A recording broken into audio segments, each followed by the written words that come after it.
السلام عليكم ورحمة الله وبركاته. الحمد لله نحمده ونستعينه ونستغفره ونعوذ بالله من شرور أنفسنا ومن سيئات أعمالنا. من يهده الله فلا مضل له ومن يضلله فلا هادي له. ونشهد أن لا إله إلا الله وحده لا شريك له. ونشهد أن سيدنا ومولانا محمدا عبده ورسوله الذي أرسله بالحق بشيرا ونذيرا وداعيا إلى الله بإذنه وسراجا منيرا. فقد قال الله تبارك وتعالى في كلامه المجيد وفرقانه الحميد: أعوذ بالله من الشيطان الرجيم. بسم الله الرحمن الرحيم. ولا تركنوا إلى الذين ظلموا فتمسكم النار وما لكم من دون الله من أولياء ثم لا تنصرون. صدق الله العظيم. আল্লাহ রাব্বুল আলামিন আমাদেরকে সপ্তাহের শ্রেষ্ঠ দিনে জুম্মার দিনে পারিবারিক সমস্ত কর্মব্যস্ততা উপেক্ষা করে আল্লাহর ঘর মসজিদে তার গোলামি করার জন্য আশার বসার তৌফিক দিয়েছেন। এজন্য আমরা সবাই বলছি আলহামদুলিল্লাহ। প্রাণ ভরে সেই নবীর প্রতি দুরূদ ও সালাম পেশ করছি যিনি বিশ্বমানবতার অগ্র সেনানায়ক, যিনি সৈয়দুল কাউনাইন ওয়াস সাকালাইন, যিনি রহমাতুল লিল আলামিন, যিনি কিয়ামতের কঠিন ময়দানে উম্মতি উম্মতি বলে কাঁদবেন। প্রাণ ভরে এই মসজিদ প্রাঙ্গণ থেকে সেই নবীর প্রতি দুরূদ ও সালাম পেশ করছি। সকলে পড়ছি সাল্লাল্লাহু আলাইহি ওয়াসাল্লাম। আমরা আজকে আলোচনা শুনব লাইলাতুল মেরাজের বা শবে মেরাজের 14টি শিক্ষা নিয়ে আলোচনা করব ইনশাআল্লাহ, যেটা আল্লাহ পাক সূরা বানী ইসরাঈলের ভিতরে নাজিল করেছেন, বর্ণনা করেছেন। আল্লাহ নবী সাল্লাল্লাহু আলাইহি ওয়াসাল্লাম তিনি যে মেরাজে গিয়েছিলেন, ঘটনাটা আল্লাহ পাক সূরা বানী ইসরাঈলের ভিতরে তুলে দিয়েছেন। এত বড় আশ্চর্যজনক ঘটনা পৃথিবীর ইতিহাসে আর ঘটে নাই, যেটা আল্লাহ রাব্বুল আলামিন তার নবীজিকে মক্কা থেকে মসজিদে হারাম নিয়ে গেছেন, সেখান থেকে আল্লাহর কাছে নিয়ে মেহমানদারি করেছেন, আল্লাহর সাথে কথোপকথন হয়েছে। বলি সুবহানাল্লাহ। পৃথিবীতে কত মানুষ এসেছে, নবীজি আল্লাহর কাছের কত মানুষ প্রেরিত হয়েছে, কত নবী এসেছে, কিন্তু এই স্পেশাল গেস্ট হয়ে আল্লাহর মেহমান হয়ে আল্লাহর দিদারে আর কেউ যাওয়ার সুযোগ পায় নাই। আমার নবীজি সেই নবীজি যিনি এই সৌভাগ্যটা পেয়েছিলেন। আল্লাহ নবীজি সাল্লাল্লাহু আলাইহি ওয়াসাল্লামের এই মেরাজ সংক্রান্ত 14টি যে শিক্ষা কোরআনুল কারীমে এসেছে, এই শিক্ষা যদি কেউ লালন করতে পারে, কোনো সমাজ যদি ধারণ করতে পারে, কোনো রাষ্ট্র যদি এই 14টি শিক্ষা গ্রহণ করতে পারে, তাহলে সেই রাষ্ট্র, সেই সমাজ, সেই গ্রাম, সেই এলাকা, সেই পরিবার, সেই ব্যক্তি জান্নাতি পরিবার, জান্নাতি রাষ্ট্র হিসেবে পরিগণিত হয়ে যাবে। বলি সুবহানাল্লাহ। আজকে আমরা জানবো কি সেই 14টি শিক্ষা লাইলাতুল মেরাজ সংক্রান্ত, যেটা আল্লাহ পাক সূরা বানী ইসরাঈলের ভিতরে বর্ণনা করেছেন। 1 নাম্বার, আল্লাহর গোলামি করা। সব সময় আল্লাহর গোলামি করা। আপনি কখনো শয়তানের গোলামি করলেন? মাঝে মাঝে আল্লাহর গোলামি করলেন। নামাজ পড়ছেন, মসজিদে আছেন, এখন আমরা আল্লাহর গোলাম। নামাজ পড়ে বাইরে বের হওয়ার সময় আপনি যখন লেখালেখি করছেন, কলম ঘোরাচ্ছেন, তখন আপনি শয়তানের গোলামি করলেন, নফসের গোলামি করলেন, তাগুতির গোলামি করলেন। অথবা আপনি একটা মিটিং করতেছেন, যেই মিটিংটা ইসলামের ক্ষতি করে, অথবা আপনার সময় ব্যয়টা ইসলামের জন্য হচ্ছে না, পরকালের জন্য হচ্ছে না, আপনার ক্ষতি করবে, যেটা করলে আল্লাহ নারাজ হবে, এই জাতীয় সময় আপনি ব্যয় করছেন, ততটুকু আপনি শয়তানের গোলামি করলেন। আল্লাহ বললেন এটা চলবে না। আল্লাহ পাক বললেন ওয়াকাদা রাব্বুকা আল্লা তা'বুদু ইল্লা ইয়াহু ওয়া বিল ওয়ালিদাইনি ইহসানা। রব্বুল আলামিন বলেন ওয়াকাদা রাব্বুকা, তোমার রব ফয়সালা দিয়েছেন, রায় দিয়েছেন, ফাইনাল ডিসিশন দিয়েছেন। এই ডিসিশন পরিবর্তন করার ক্ষমতা কারো নাই। সেটা হলো আল্লাহ তা'বুদু ইল্লা ইয়া, শুধুমাত্র তারই গোলামি করবে, শুধুমাত্র তারই বন্দেগী করবে, তারই দাসত্ব করবে। রবের গোলামি ছাড়া অন্য কারো গোলামি করা যাবে না। শয়তানের গোলামি করা যাবে না, নফসের গোলামি করা যাবে না, তাগুতি কোনো রাষ্ট্রের গোলামি করা যাবে না, শুধুমাত্র রবের গোলামি করতে হবে। এই জন্যই তো নামাজের ভিতরে আমরা পড়ি ইয়াকা না'বুদু ওয়া ইয়াকা নাস্তাঈন। দৈনিক 30 বারেরও বেশি আল্লাহর কাছে বলি, আল্লাহ তোমারই গোলামি করি, আর কারো গোলামি করি না, তোমারই বন্দেগী করি, তোমারই দাসত্ব করি, আর কারো করে না। তোমার কাছেই সাহায্য চাই, তোমার কাছেই প্রার্থনা করি, অন্য কারো কাছে প্রার্থনা করি না। এই দোয়াটা আমরা করি। আল্লাহ পাক বললেন শুধু রবের গোলামি করতে হবে। ওয়ামা খালাকতুল জিন্না ওয়াল ইনসা ইল্লা লিয়াবুদুন। বান্দা ভুলে গেলে চলবে না, আমি তোমাদেরকে বানিয়ে পৃথিবীতে পাঠিয়েছি, তার কারণই হলো আমি আল্লাহর গোলামি করা। আমরা সব করতেছি কিন্তু রবের গোলামিটা ভুলে গিয়েছি। আর আল্লাহ বললেন তোদের পাঠানোর কারণটাই হলো আমার গোলামি করা। মেন কাজ বাদ দিয়ে যদি অন্যান্য কাজে ব্যস্ত থাকো, মালাকুল মাউত যেদিন জানটা কবজ করবে, সেদিন থেকেই তোমার কপালটা পোড়া শুরু হয়ে যাবে। আল্লাহ কোরআন বলেছে ইয়াদরিবুনা উজুহাহুম ওয়া আদবারহুম, আল্লাহর গোলামি না করে যারা মারা যাবে, জালেম হয়ে যারা মারা যাবে, কোরআন বলতেছে ফেরেশতারা যখন জানটা কবজ করবে, তখন পিঠের উপরে আঘাত করবে, ওদের সামনে আঘাত করবে এবং পিছনে আঘাত করবে, মুখের উপরে পিটাতে পিটাতে তারা জানটা কবজ করবে। উজুহাহুম মানে চেহারার উপরে আঘাত করবে, ও আদবারহুম মানে পিঠের উপরে আঘাত করে করে তার জানটা বের করবে। মরার আগ থেকেই শাস্তি শুরু হয়ে যাবে যদি রবের গোলামি করতে ব্যর্থ হয়ে কোনো মানুষ মরে যায়।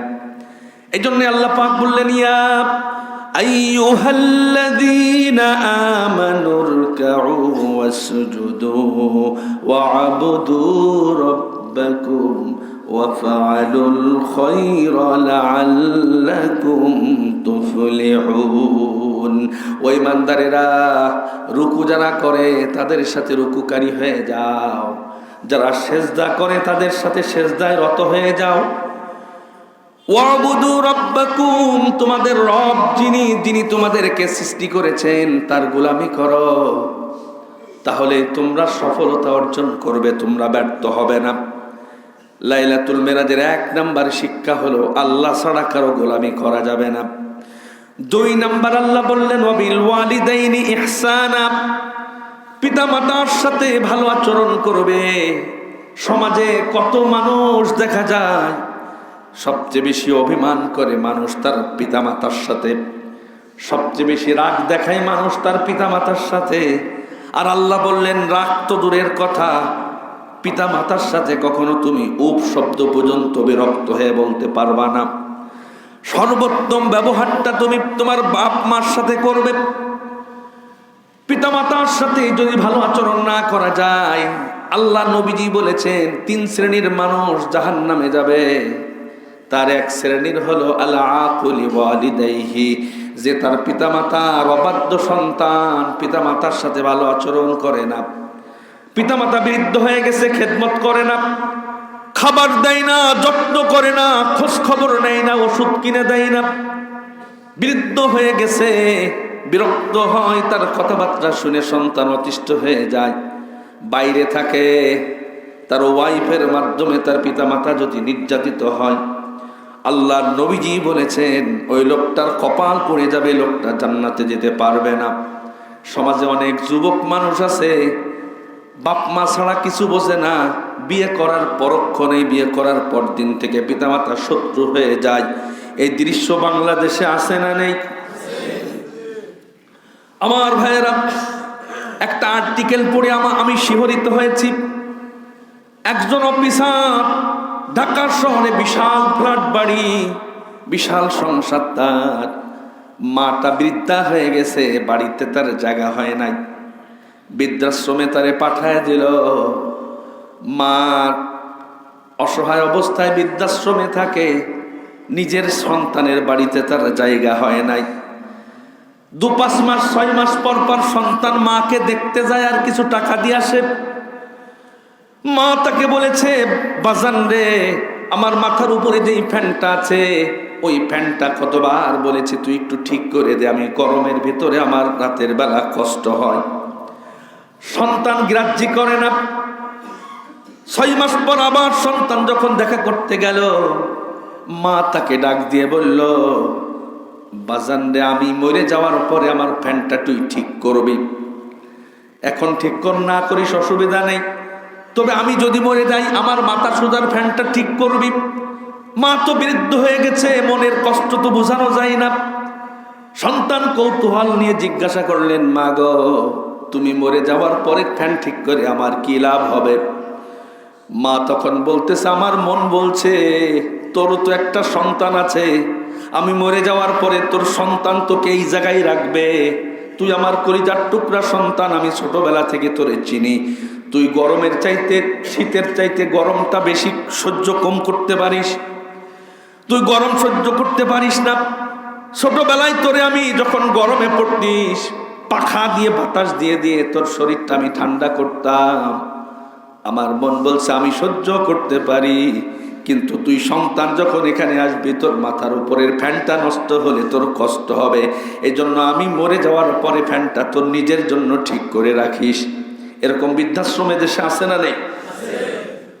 আমার ভাইয়েরা, ওই মায়ের চোখের পানি ওই সন্তানকে কোনোদিন সুখ দেবে না, ইহকাল ধ্বংস করবে, পরকাল ধ্বংস করবে। আর একটা আর্টিকেল পড়েছিলাম, যেটা সত্য ঘটনা, ফিরাই আমি বলি, যেটা আমার হৃদয়ে দাগ কেটেছে। সেটা হলো নরসিংদীর একজন ব্যাংকের অফিসার ফিরোজ ভুইয়া, তিনি মরে গেল, মেয়ে নেই, 2টা ছেলে। মরে যাওয়ার পরে তার ব্যাংকে 1 কোটি টাকা সন্তানদের জন্য রেখে গেছেন। কয় কোটি টাকা? 1 কোটি টাকা ব্যাংকে সন্তানদের জন্য রেখে গেছেন। আর ওনার গ্রামের বাড়ি আছে, অনেক বিঘা সম্পত্তি, গ্রামের বাড়ি, পুকুর সহ বিভিন্ন অনেক এরিয়া নিয়ে একটা বাগান বাড়ি আছে। আর ঢাকা শহরে বাড্ডাতে সম্ভবত তার একটা বাড়ি আছে, 6 তলা বাড়ি। বাপটা মরে গেছে, 24 ঘন্টার ভেতরে ওই বাড়ির নিচেই খাটলার উপরে রয়েছে, কবর দেয় না। এলাকাবাসী এসে বললেন, তোমার আব্বা মরে গেছে, কবর দাও না কেন? তখন 2 ভাই তর্কাতর্কি চলছে যে এই বিল্ডিং বাড়িটা আমার নামে না লিখা দেওয়া পর্যন্ত বাপের মাটি দিতে দেব না। ছোট ভাইরে বলতেছে।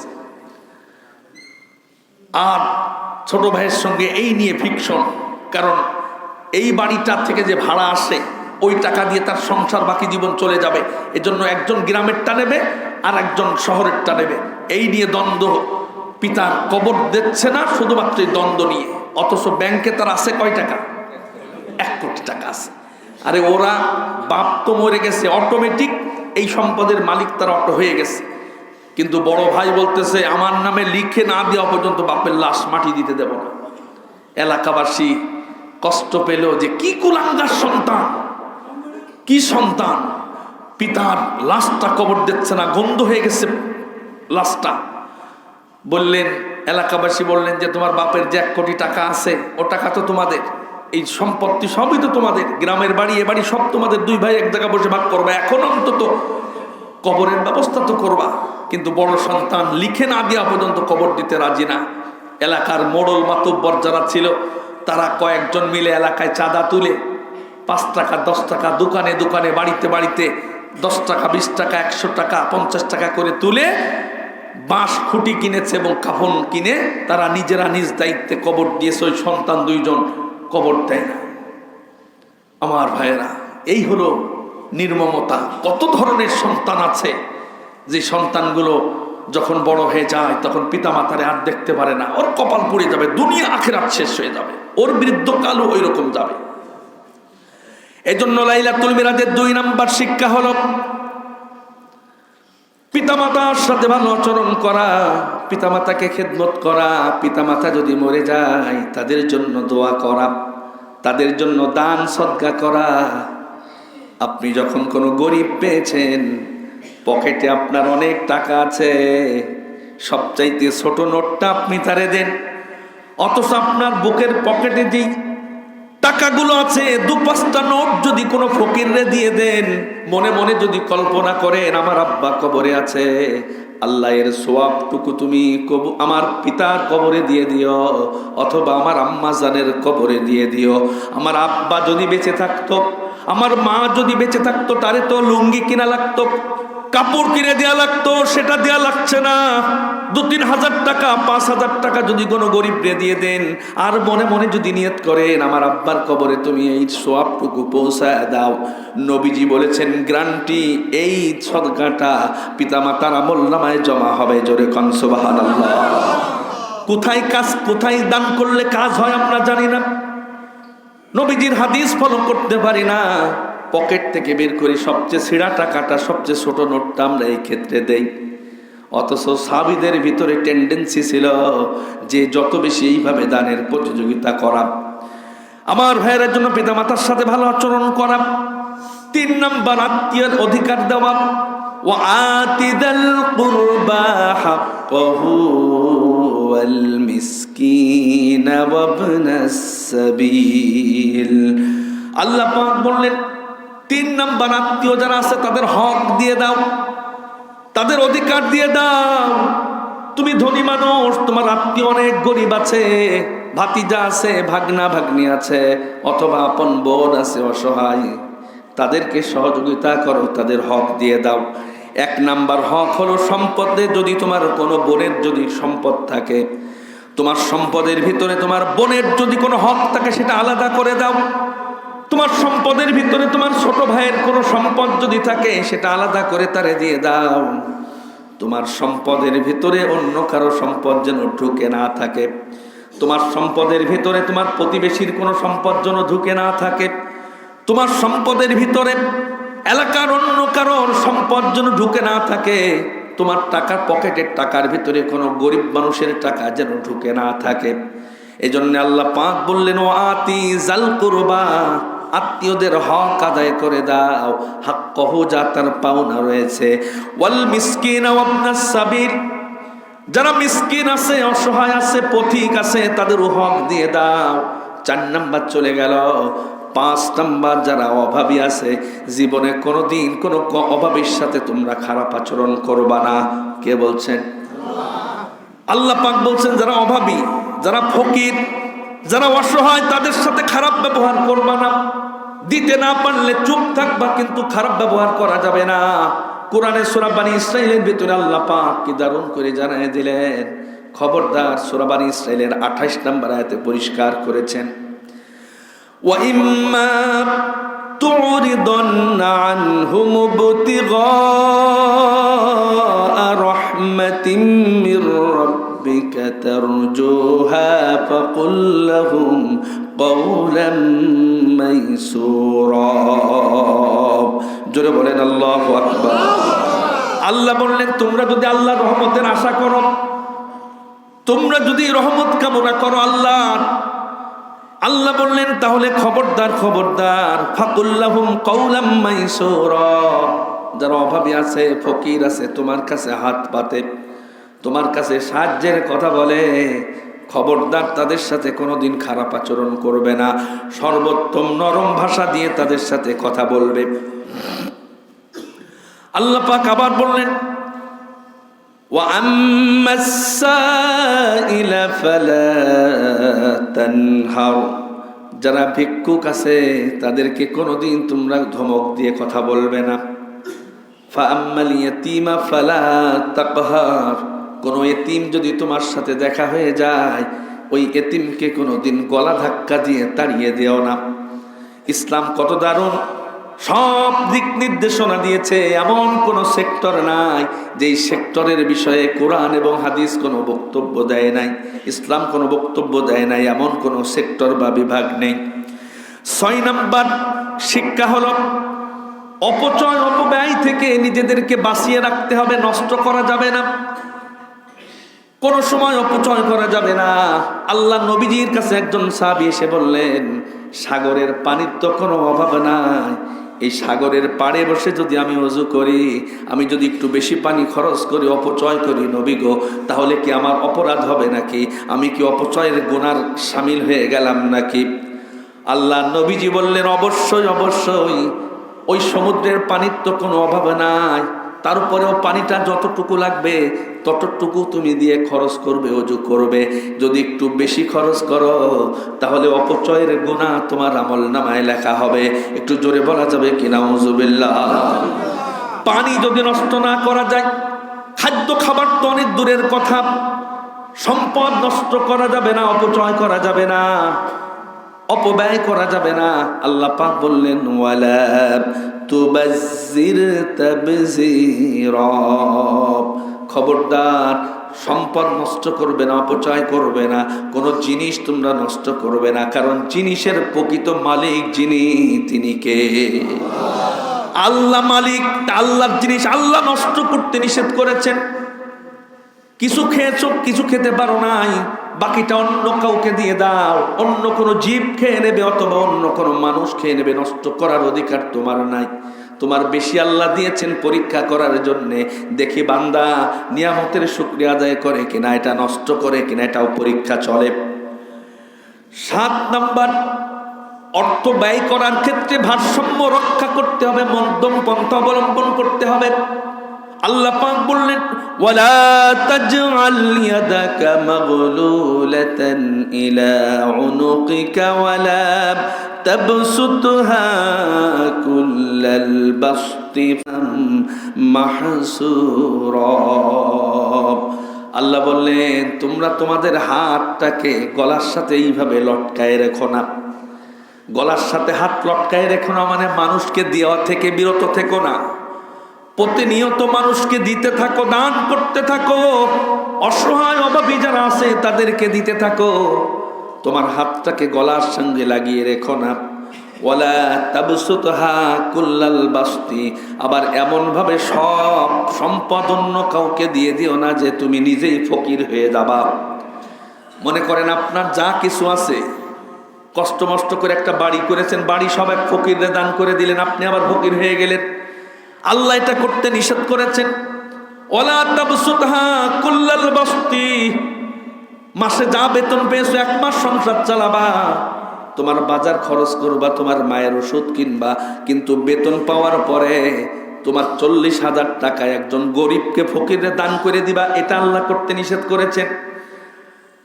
কিছু কিছু দেবে মানে খরচ করার ক্ষেত্রে ভারসাম্য রক্ষা করবে।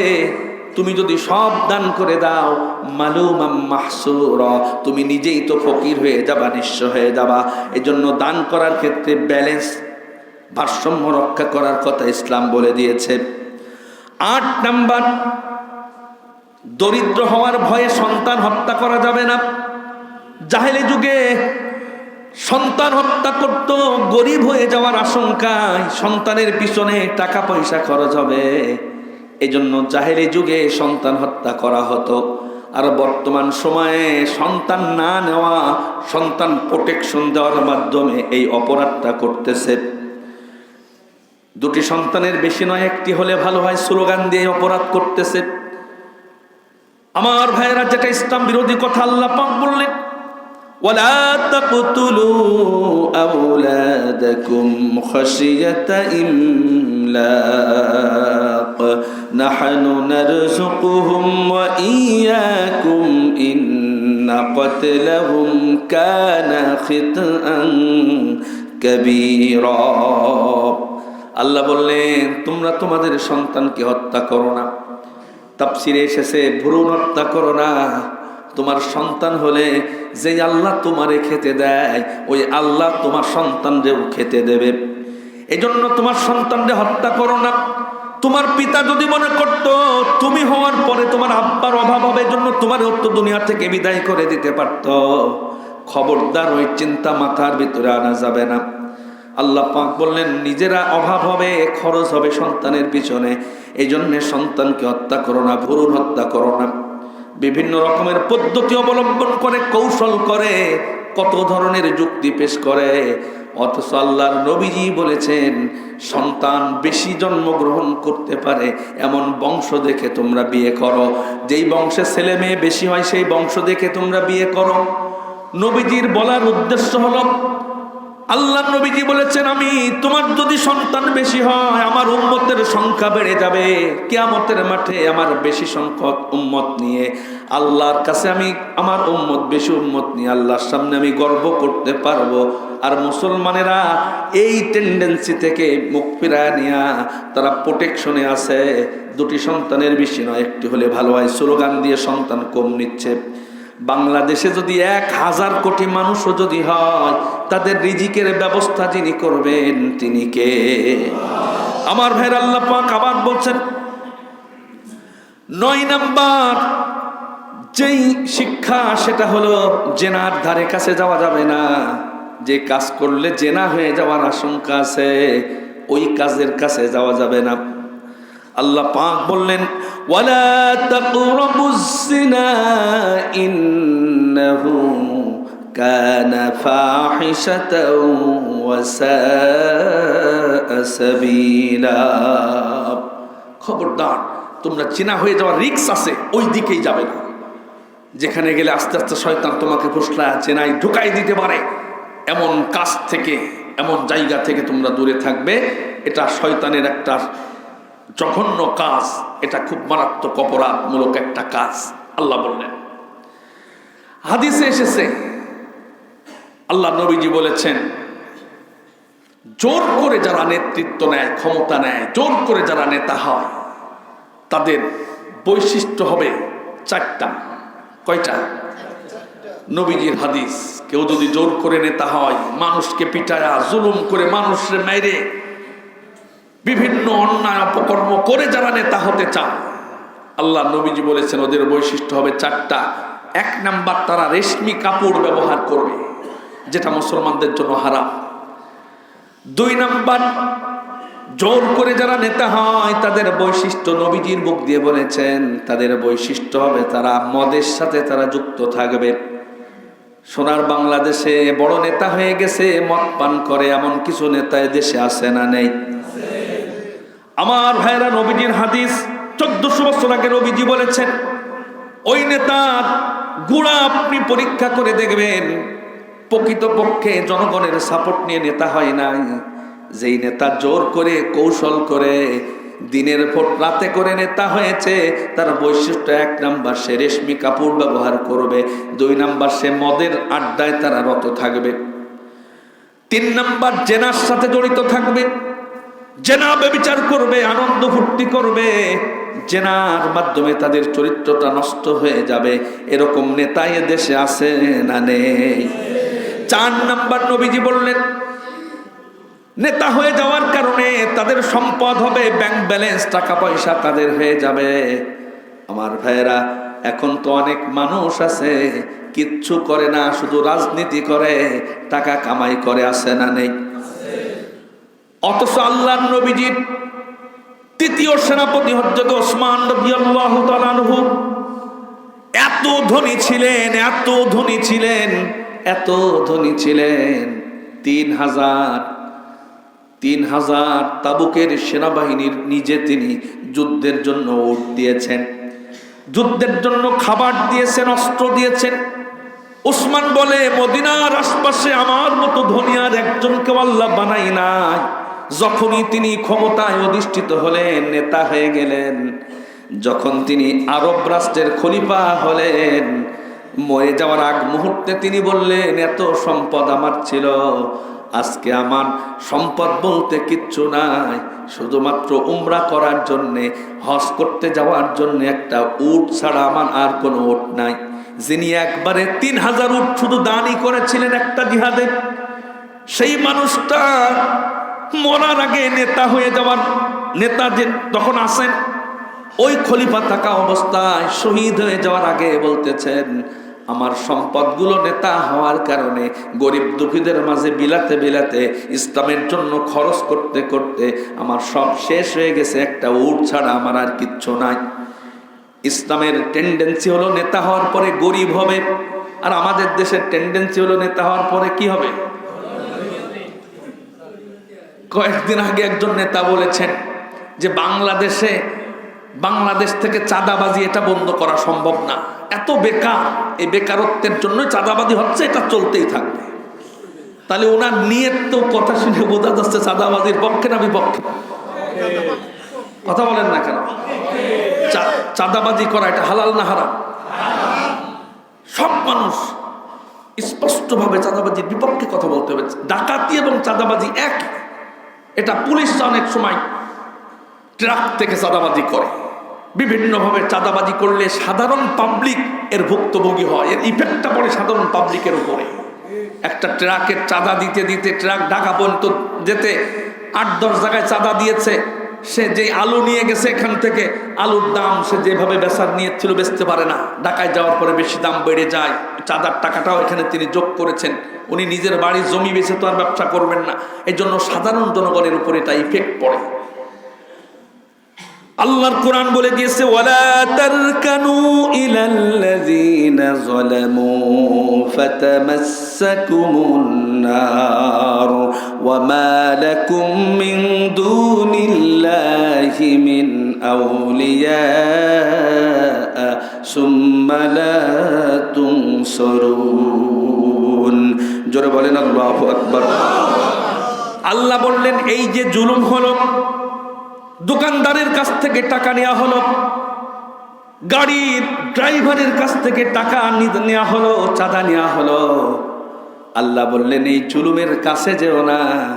যদি তুমি এই জুলুমের সাথে সম্পৃক্ততা থাকো, ওই চাঁদার একটা অংশ যদি তুমি নেতা হওয়ার পরে যদি ভাগ পাও, তুমি যদি লেখার মাধ্যমে চাঁদাবাদের সাথে থাকো, তোমার সাপোর্ট যদি থাকে চাঁদাবাদের পক্ষে, আল্লাহ বললেন ফাতামাসসাকুমুন নার, ওই টাকাটা তোমার পকেটে যাওয়া মানে জাহান্নামের আগুন তোমাকে স্পর্শ করলো। ওমা লাকুম মিন দুনিল্লাহি মিন আউলিয়া, মরার পরে কোনো সঙ্গী, কোনো সাথী, কোনো সাহায্যকারী তুমি পাবে না। সুম্মা লা তুনসারুন, জালেম হয়ে কিয়ামতের মাঠে তোমার ওঠা লাগবে, কোনো সাহায্য করার মতো কোনো মানুষ তোমার কাছে থাকবে না। আল্লাহ পাক আবার বললেন, ইন্নামাস সাবিলু আলাল্লাযীনা ইয়াযলিমুনান নাস ওয়া ইয়াবগুনা ফিল আরদি বিগাইরিল হাক্কি উলাইকা লাহুম আযাবুন আলীম। সূরা সূরার 42 নম্বর আয়াতে আল্লাহ বললেন, তাদের জন্য তো শাস্তি নির্ধারণ রয়েছে।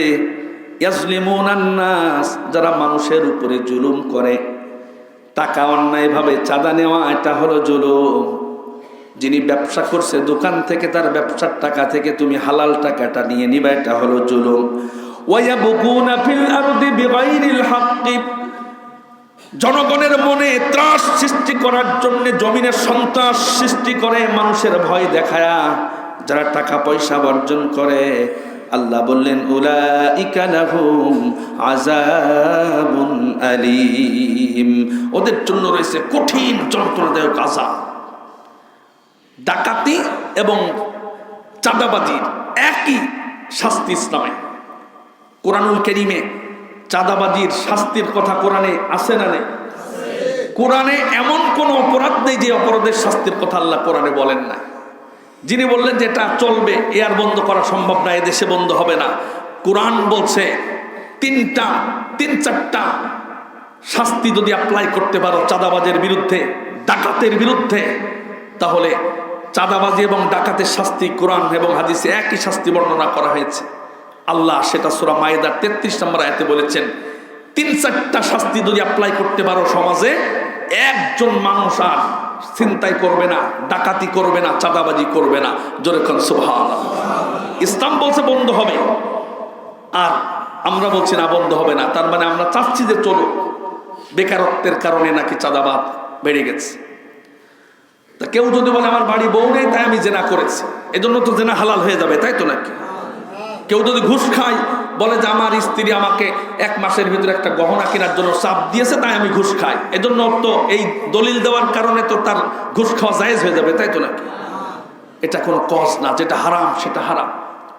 আল্লাহর কোরআন কি দারুণ করে জানায় দিল, ইন্নামা জাযাউল লাযীনা ইউহারিবুনাল্লাহা ওয়া রাসূলাহু ওয়া ইয়াসআউনা ফিল আরদি ফাসাদান আন ইউকাত্তালু আও ইউসাল্লাবু আও তুকাত্তা'a আইদিহিম ওয়া আরজুলুহুম মিন খিলাফিন আও ইউনফাউ মিনাল আরদ যালিকা লাহুম খিজিয়ুন ফিদ দুনিয়া ওয়া লাহুম ফিল আখিরাতি আযাবুন আযীম।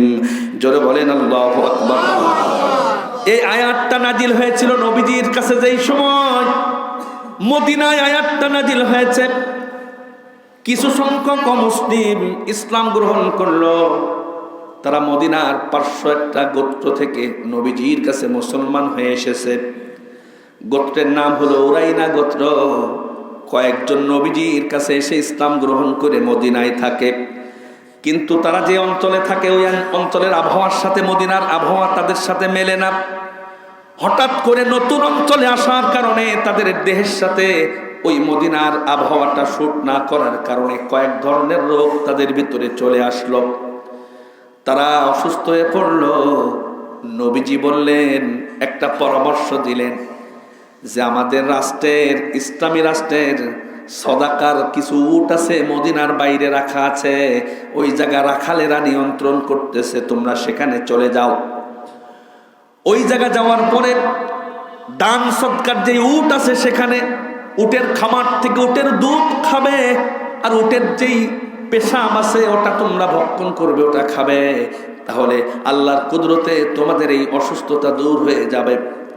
ওই কয়েকজন ওরা হিজরত করে চলে গেল সেই মদিনার পাশের সেই গোত্রের সেই এলাকায় যেখানে নবীজির রাষ্ট্রীয় সদাকার উট রয়েছে, জাকাতের উট রয়েছে, যেই জায়গা ওই জায়গা চলে গেল। ওখানে থাকার পর উটের দুধ দহন করে খায়, উটের পেশাব তারা পান করে। কয়েকদিন পান করার পরে নবীজির দুয়ার কারণে, নবীজির প্রেসক্রিপশন দেওয়ার কারণে ওদের সেই রোগটা ভালো হয়ে গেল। জোরে বলা যাবে কি সুবহানাল্লাহ। ওরা যখনই সুস্থ হয়ে গেল তখন শয়তান তাদেরকে ধোঁকা দিল। এই জায়গা তো মুসলিম রাষ্ট্রের কোনো মানুষ নেই, শুধুমাত্র এই রাখাল ছাড়া আর তো কেউ নেই। এই রাখালটারে যদি হত্যা করা যায়, যত উট আছে সদাকার উট, সব উটের মালিক আমরা হয়ে যাব। ওদের রোগ ভালো হয়ে গেল। সুবহানাল্লাহ। উটের মালিক যে ওরা হয়ে যাবে ওর হত্যা করে, তাই তো সুবহানাল্লাহ হবে এখানে। আমার ভাইয়েরা, ওরা মানুষ যখন বিপদে পড়ে তখন হাই হতাশ করে। ওরা যখন অসুস্থ হয়ে পড়ছিল তখন চিন্তা যে কি করে রোগ ভালো হবে, যেই রোগ ভালো হয়ে গেছে তখন চিন্তা কি করে মাল কামাবে। এই বৈশিষ্ট্যের কথা আল্লাহ কোরআনে তুলে দিয়েছেন। ইজা মাসসাহু শাররু জাযুআ, মানুষের যখন বিপদ আপদ হয়, অভাব অনটন হয়, খালি আল্লাহ আল্লাহ করে। যেই বিপদ কাটায় দেয় মানুয়া, তখন আল্লাহ নাফরমানি করে ও কৃপণ হয়ে যায়, টাকা পয়সা ইনকাম করার ধান্দা করে, কিন্তু আর টাকা পয়সা আল্লাহর দেয় না, দান করে না। এই বৈশিষ্ট্য মানুষের আছে না নেই?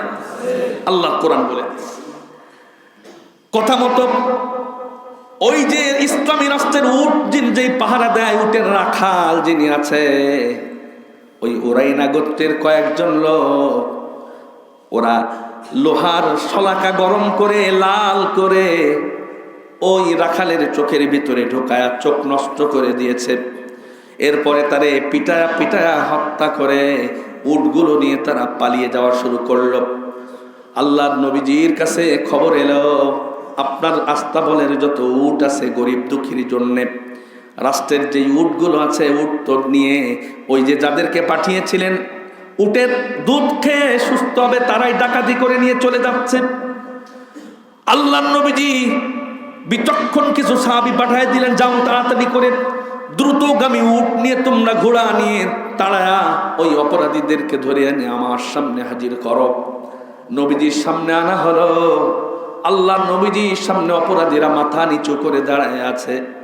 আল্লাহ নবীজি বললেন, যেইভাবে লোহার শলাকা গরম করে ওই রাখালকে হত্যা করা হয়েছে, ওইভাবে লোহার শলাকা গরম করে চোখের ভিতরে এদের ঢোকায় দাও। প্রত্যেকের চোখের ভিতরে লোহার শলাকা গরম করে চোখ নষ্ট করে দেয়া হলো। ডান হাত কেটে নিলে বাম পা কেটে নেওয়া হলো। যতজনে অপরাধ করেছে তাদের এটা করার পরে আল্লাহ নবীজি বললেন, রোদের ভিতরে তাদেরকে এইভাবে শোয়ায় রেখে দাও। ওই অবস্থায় থাকতে থাকতে ধটফট করতে করতে ছটফট করতে করতে রোদের ভিতরেই তারা মারা গেল। আল্লাহ রাব্বুল আলামিন সঙ্গে সঙ্গে এই আয়াত নাযিল করলেন। আমার নবী দারুণ সিদ্ধান্ত নিয়েছে, এই এলাকায় আর কোনো মানুষ ডাকাতি করার সাহস পাবে না। আল্লাহ পাক নবীজির এই সিদ্ধান্তটাকেই যেন ডাকাতির আইন, ছিনতাইকারীর ঠান্ডা করার জন্য আইন, ওই আয়াতটা নাজিল করে আল্লাহ পাক আমাদের জন্য বানায় দিলেন।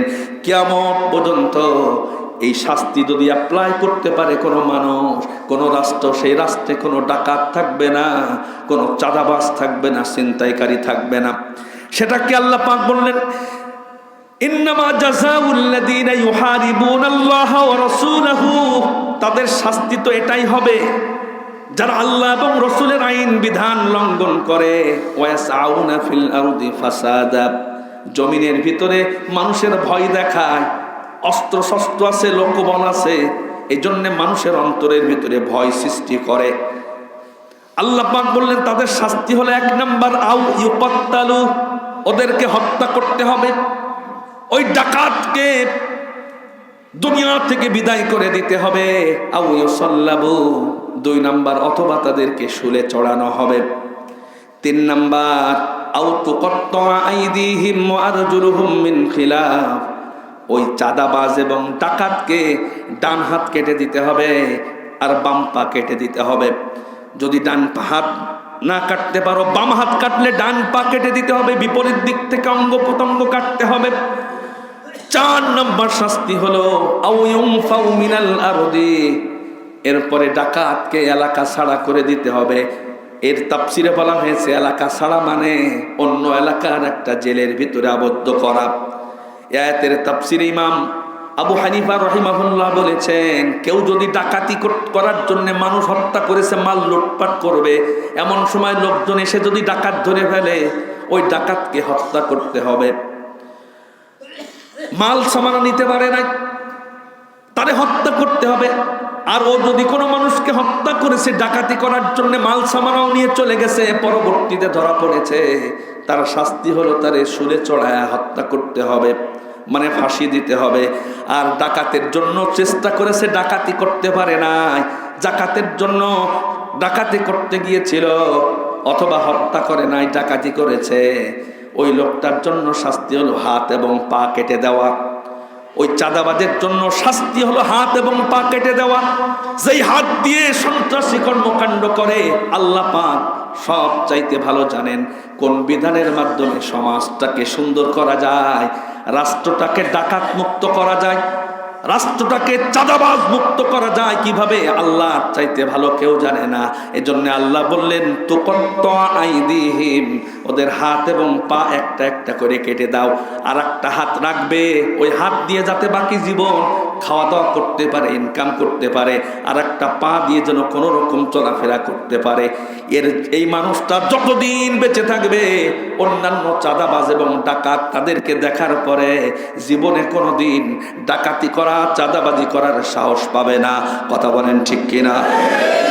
আমার ভাইয়েরা, এরপরে যদি ডাকাতি করতে গেছে কিন্তু ডাকাতি করতে পারে নাই, তার জন্যে 4 নাম্বার ফর্মুলা আল্লাহ পাক দিলেন, আউ ইউনফাউ মিনাল আরদ, এলাকা থেকে অন্য এলাকায় নিয়ে যেয়ে তার জেলের ভিতরে রেখে দেওয়া।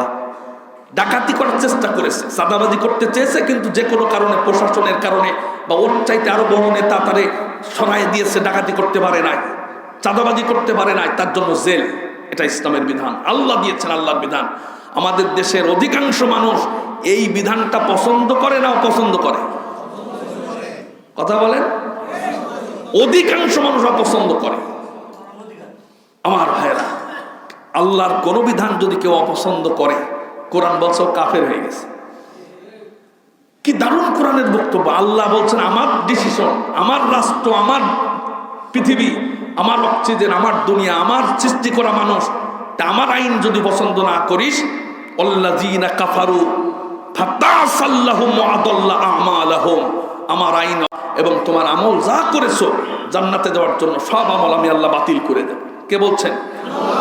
সূরা মুহাম্মদ 8 নম্বর আয়াত আল্লাহ বলেছেন। এজন্য আল্লাহর কোনো বিধান, কোনো আইন অপছন্দ করা যাবে না। সবাইকে চেষ্টা করতে হবে এই বিধানটা সমাজে চালু হয়ে কোনো ব্যবসাদার, কোনো দোকানদার যাতে এই চাঁদাবাজের শিকার না হয়, ডাকাতির শিকার কোনো মানুষ যেন না হয়।